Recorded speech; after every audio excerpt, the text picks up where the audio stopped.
High কমিশনে ঢুকে জাতির পিতার ছবি নিয়ে অপমান করেছে। কোনো দেশেই থাকতে পারবেন না সাবেক প্রধানমন্ত্রী শেখ হাসিনা, তার উপর গণহত্যার মামলা দেয়া হয়েছে।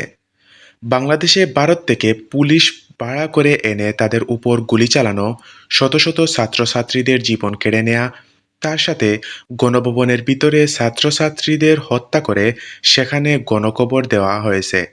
এসব হত্যাকাণ্ডের কারণেই সাবেক প্রধানমন্ত্রী শেখ হাসিনার উপর মামলা দেওয়া হয়েছে।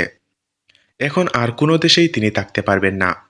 তিনি যেই দেশেই যান না কেন, যদি ওই দেশের পুলিশ তাকে ধরে, তাহলে বাংলাদেশেই নিয়ে আসবে।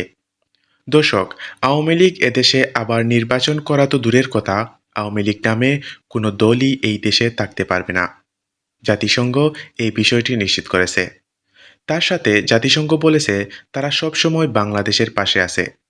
বর্তমান বাংলাদেশের ৯৯ বিলিয়ন মার্কিন ডলারের ক্ষয়ক্ষতি হয়েছে এবং সেই ক্ষয়ক্ষতি পূরণ হওয়ার আগ পর্যন্ত জাতিসংঘ বাংলাদেশের পাশে থাকবে। সাবেক বাংলাদেশের প্রধানমন্ত্রী দেশে ফিরে আসছেন সেটা নিশ্চিত, তবে কোনো নেত্রীর বেশে নয়, একজন গণহত্যাকারী হয়ে দেশে ফিরছেন।